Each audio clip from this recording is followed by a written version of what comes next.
My prayer was answered quickly. Within moments, he was escorted through the front door of the building by a firefighter. He sat down on a low wall and I hurried over to him. "I'm all right," he said, waving away my concern.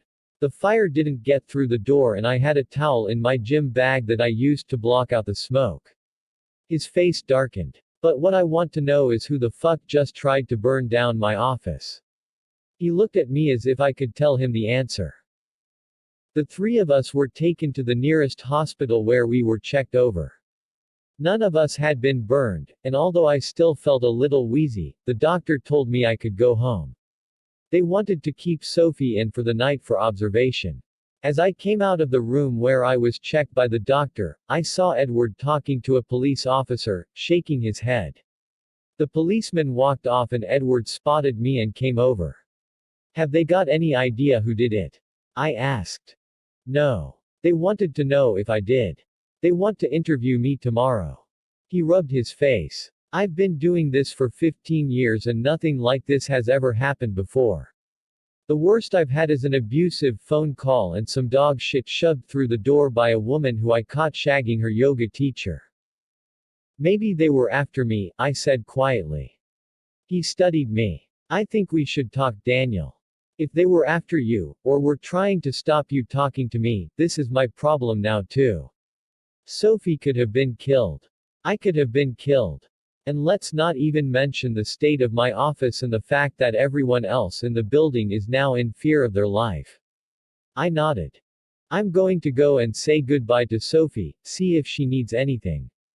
Then we should go." He licked his lips. "I don't know about you, but I could bloody well do with a drink." We took a taxi to the Lord Palmerston pub near Dartmouth Park. It was quiet at this time on a weekday afternoon. Full-time drinkers perched at the bar and condensation clung to the windows. Edward led me over to a corner seat and fetched 2 pints of lager. He produced his notepad from his pocket. "I need you to tell me everything," he said. "I need to know what kind of people you're mixed up with. And if you don't tell me, then I'm going to have to talk to the police." "It's okay," I said. "I want to tell you." I took a big gulp of lager, soothing my throat. "Come on then. I'm waiting." I started with the first strange incident back home, the time when somebody might or might not have tried to push Laura under a tube train. "That's my girlfriend. I mean my ex-girlfriend. She insists she tripped," I said. "So that might not be relevant." "It might be," he said, making a note.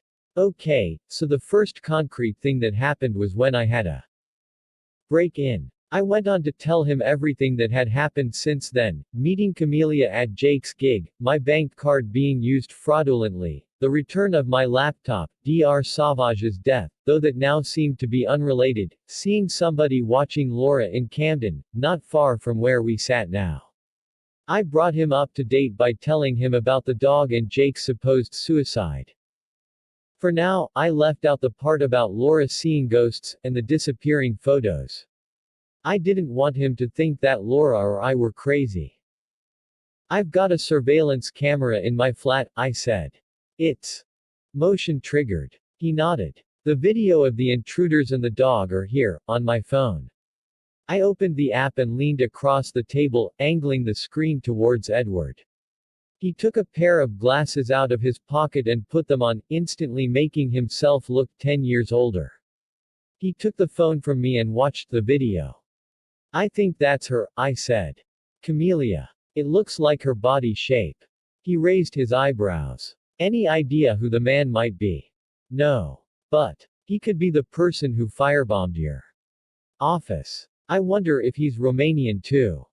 Single quote. Edward tapped his notepad. "There's a huge chunk that you're still not telling me, isn't there? Like, what has Camella's nationality got to do with it? What's your connection to Romania?" When I didn't reply straight away, he glanced down at his pad. "You haven't told me anything at all about why you think Camellia is interested in you. What she's after." I gave myself another second by sipping my pint. "Okay. So, last summer Laura and I went traveling around Europe. We ended up in Romania on a night train to a place called Siasora. Something happened. That's why I think Camela's nationality is important. All right, he said. Now we're getting somewhere. I told him about meeting Alina and Ion, getting robbed in the sleeper carriage, how we were thrown off the train. He jotted down more notes, occasionally butting in with questions. Once or twice he gave me an incredulous look. I reached the point where we tried to find Alina in the forest. There was a man at the slot machine near our table and I was paranoid that he might overhear. I waited until he wandered back to the bar. After that, I said, we ran to the nearest town and went to the police. Hang on. He held up a hand. What happened in the house? Suddenly, it seemed very quiet in the pub. It's obvious that you're frightened, he said. But you have to tell me, Daniel. You can take your time, I've got all afternoon. I rotated my empty pint glass on the table, staring at the wet ring it created on the surface. I felt exactly as I would before getting up on stage in front of 1,000 people. Sick and shaky. Could I do this, finally? Finally face the memories. I pictured the Molotov cocktail as it was thrown into the office. Imagined a pair of hands trying to push Laura onto the tube tracks.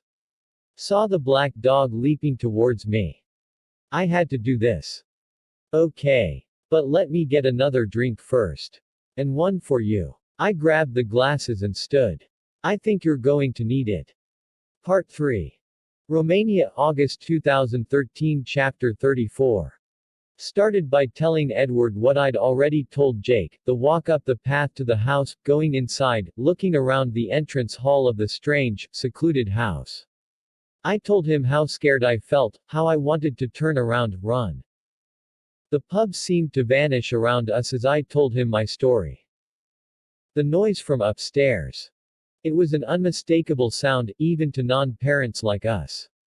A noise that a mother or father is programmed to hear from 100 feet, through stone walls and locked doors. A baby. Crying. That was it. From that moment, I knew that we wouldn't be able to leave this place until we had discovered the source of the crying, had seen for ourselves that the baby was well and safe. It was a primal instinct. Protect the young and the helpless. Perhaps this place wasn't bad after all. Maybe it was a family home, a woodcutter and his wife and kids. A happier scenario sprouted in my imagination. The woodcutter or hunter had been out in the forest checking traps and he had found the injured Alina, perhaps she had stumbled into one of his traps, and he had helped her, brought her back here to ask his wife to tend to her injuries. And all these goings-on had woken the baby. That made sense, was logical. I drew strength from it. The cry came again, growing more urgent and frantic. Wherever the baby was, nobody had gone to comfort it. Laura headed towards the staircase and I followed her. We trod as quietly as we could. The stairs were disintegrating in places, the floorboards loose and springy. I noticed something snagged on one of the steps and, looking closer, saw that it was a clump of hair. There was a window halfway up the staircase, where it turned a corner. The view was of the back of the house and I saw, with surprise, that there was a narrow road that led through the trees into a backyard where a flatbed truck was parked. I had imagined that the house was only accessible through the forest. My spirits lifted a little further. We weren't completely isolated here. The road was a link to civilization. The woodcutter, hunter scenario seemed increasingly plausible. We had simply approached from the wrong angle. The baby was still crying, its sobs ebbing away before returning stronger and more urgent. Where was the mother? We reached the next floor. Like downstairs, it was in darkness and I wondered about the source of the flickering candlelight we'd seen from outside. It's coming from further up, Laura said in a hushed voice. The staircase continued to another floor and the crying was still coming from Ababius. I took another deep breath and urged my legs to continue. I kept following Laura up the stairs, which were even more rickety here, creaking and protesting as we headed into deeper darkness. The walls around the staircase narrowed. As we climbed, the stench of mildew and rotting animals shifted, overpowered by other odors. Baby shit and human bodies. It stank like the part of a hospital where terminal patients spend their last days. Sickness and death mixed with the smell of a dirty nursery.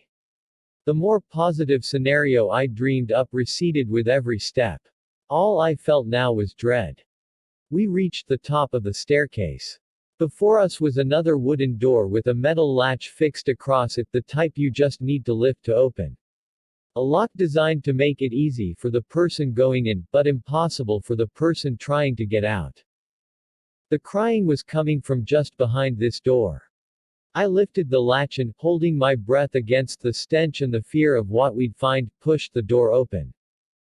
Chapter 35. I raised my eyes to gauge Edward's reaction. He was staring at me, lips parted, enwrapped. "Go on," he said. I took another big gulp of my beer. It hurt to tell this part of the story.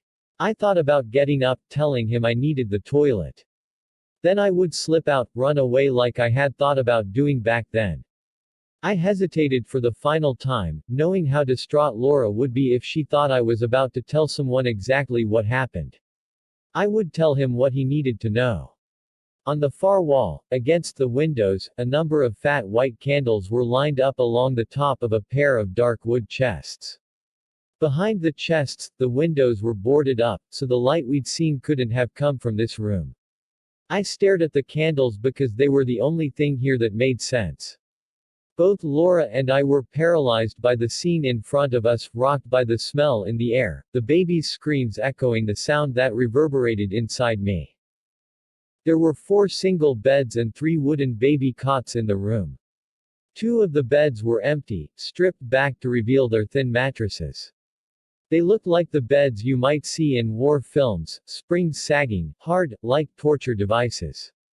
The crying baby was in one of the cots, lying on its back, screaming, its face shining with tears.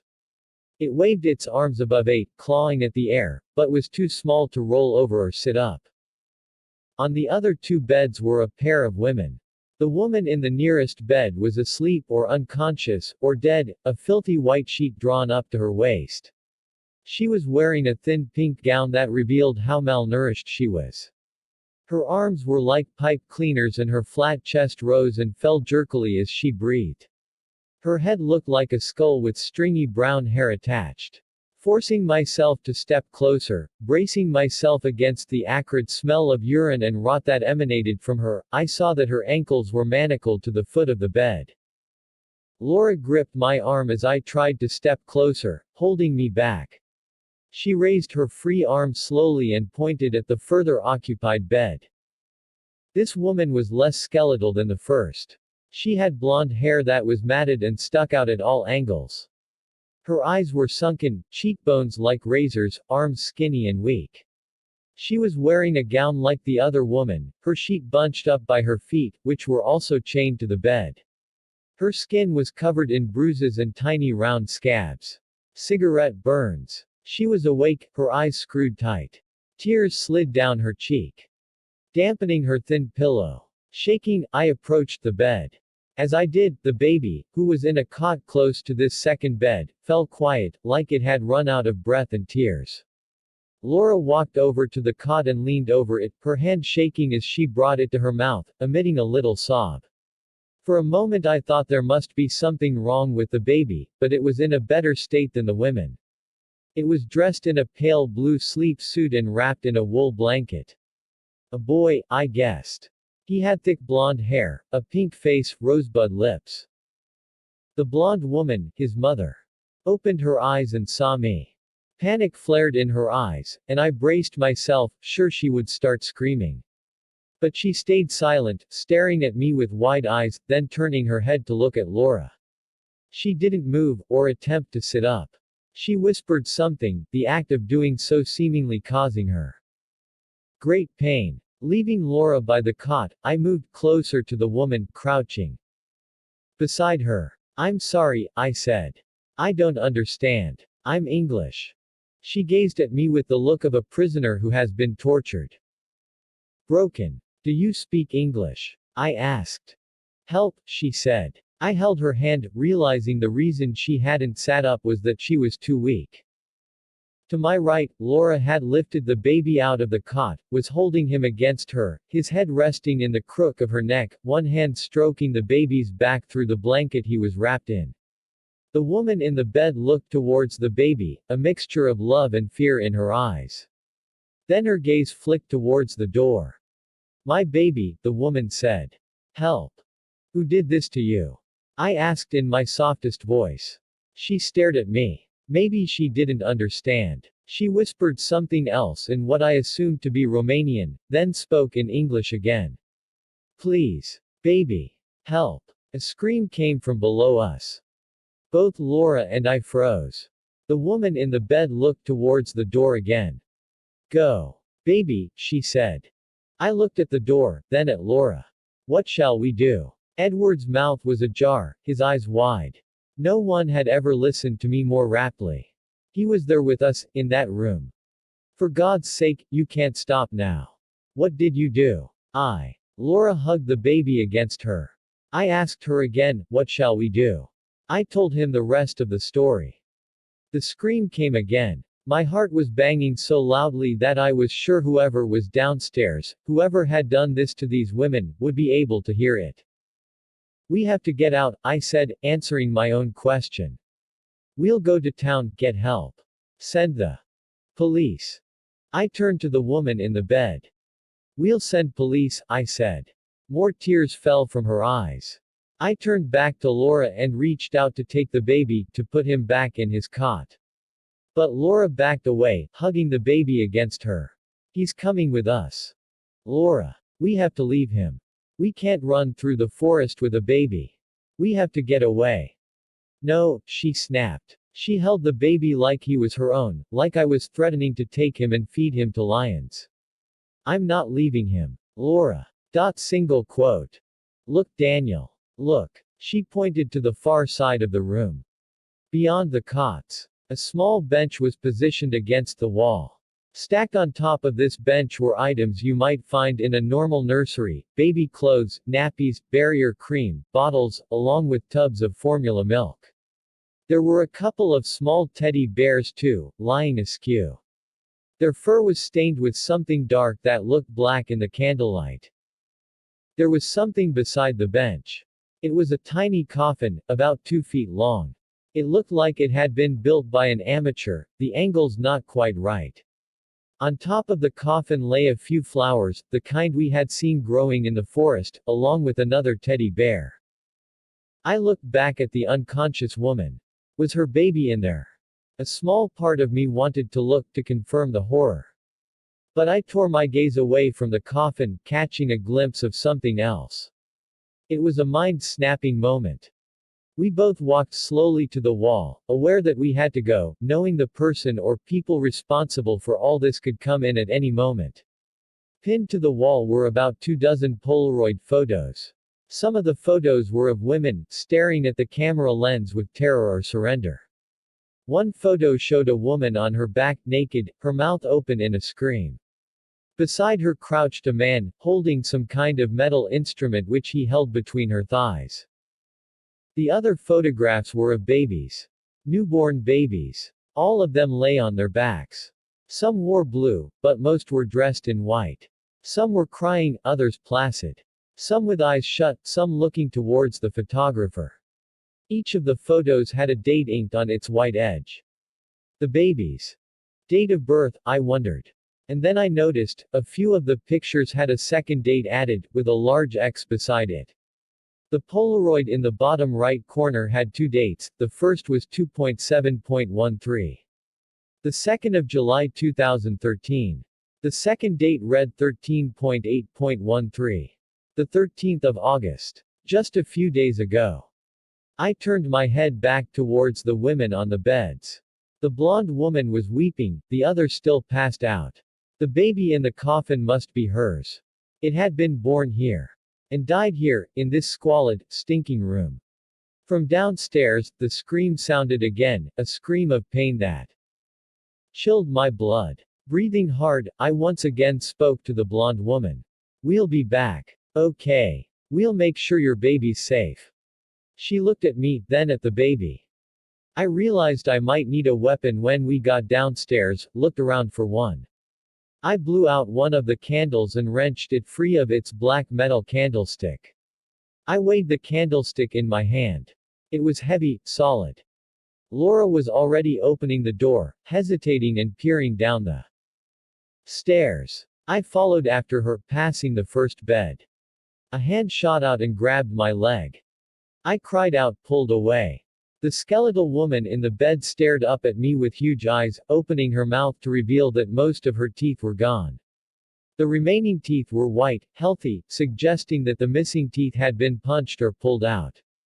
I accidentally kicked over a bedpan that sat by the bed, the foul-smelling, brownish urine slopping over the side and onto my shoe. The woman smiled at me, insanity in her eyes, and I ran, pushing Laura through the door, letting it slam shut behind us. Beneath us, the screaming had stopped. Instead, I could hear thumping. Someone coming up the stairs, very slowly. Chapter 36. Let me go first, I said. I began to descend the stairs, slowly. I stumbled on a loose stair and almost tripped, falling against the wall and managing to stay upright. We turned the corner onto the lower section of the stairwell. Laura one step behind me. The man stood at the bottom of the stairs, looking up at us. He had a gun in his hand, a black pistol, the kind that would be used by a policeman or soldier, not a farmer or hunter. He had thinning dirty blonde hair and looked to be in his 30s, short but powerful. Wiry. Behind him, at the bottom of the staircase, a woman lay face down. Black jacket and jeans, black hair streaked with red. Alina.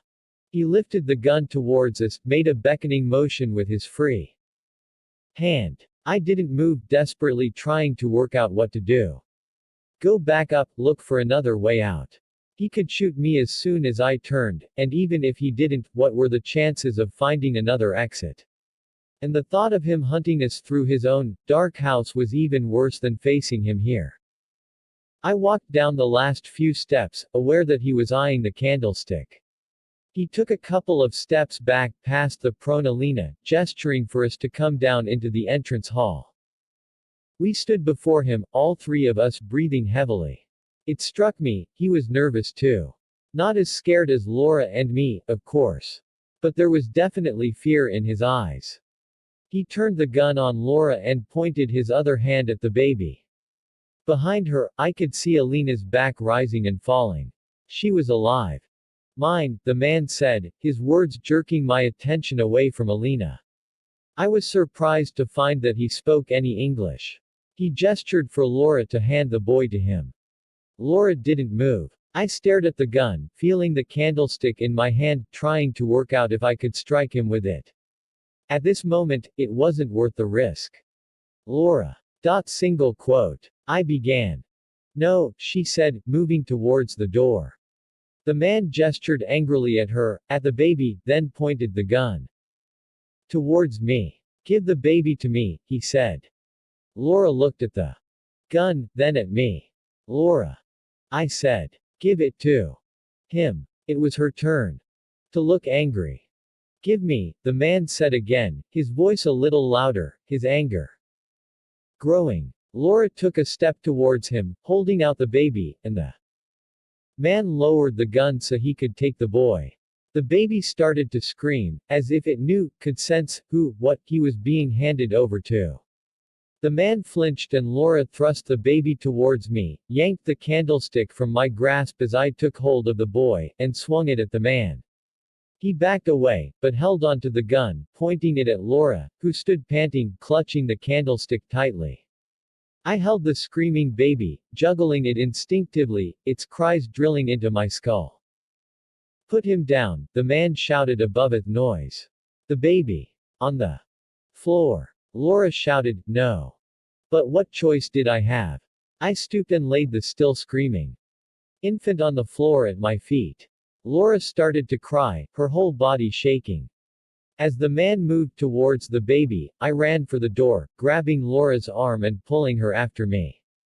She dropped the candlestick and I yanked open the door, convinced a bullet would fell me at any moment.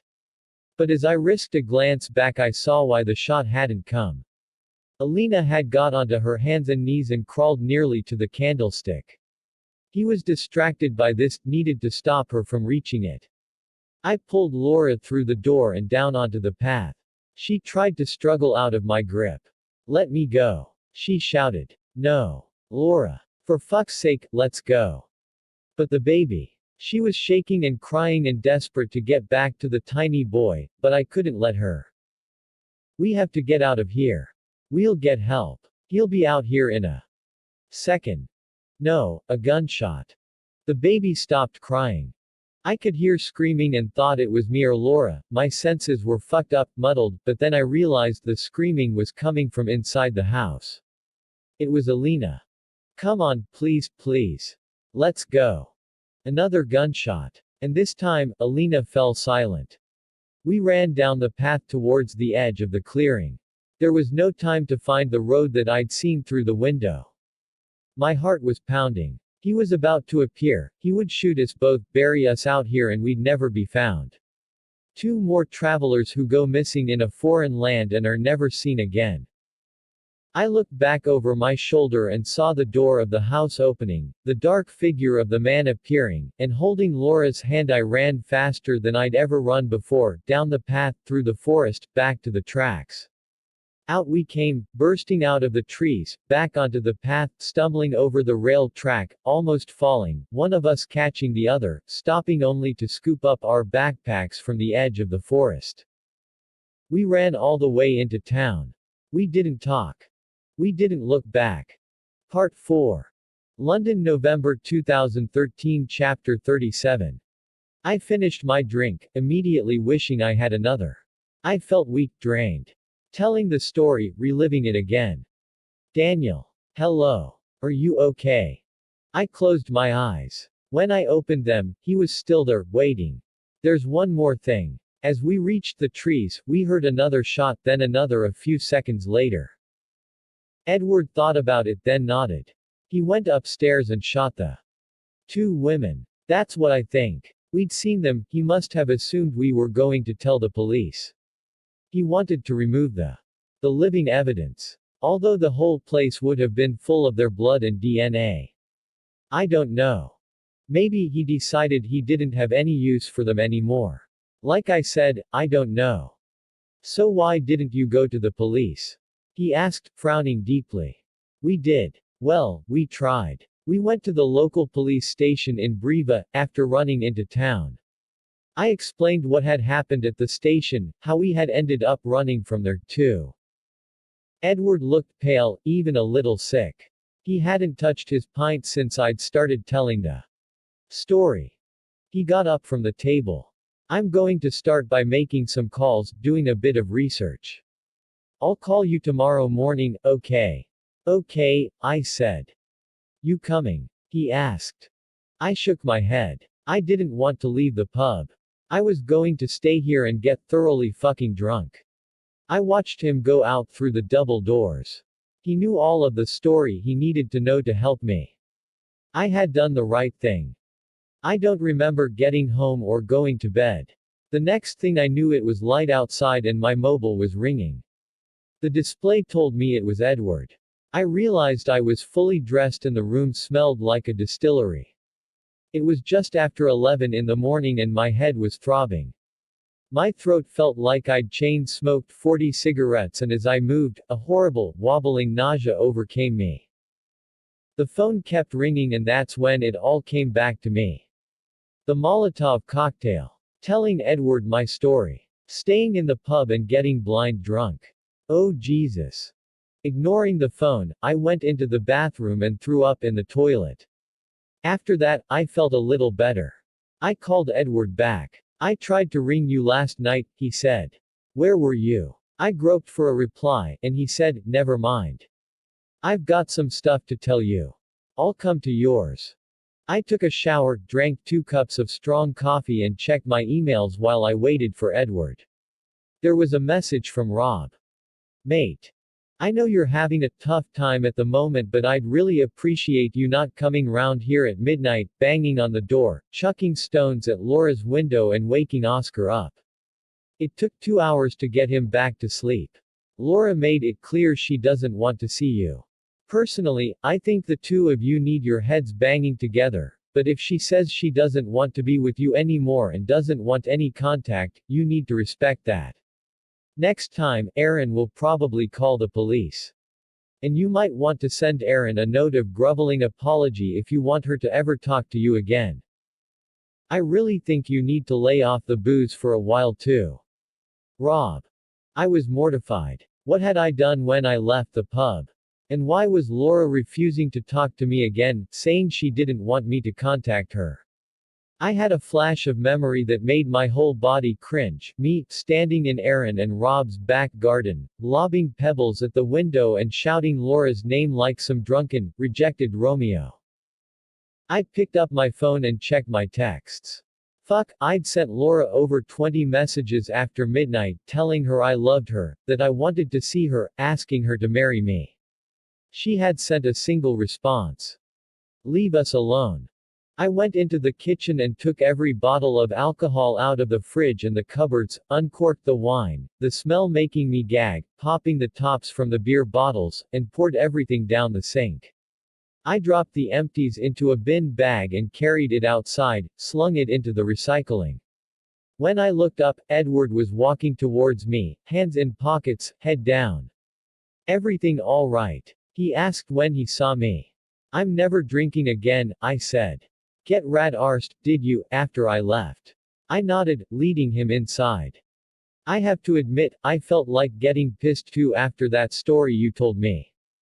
But instead, I spent the evening working. After dealing with the bloody insurance company, that is.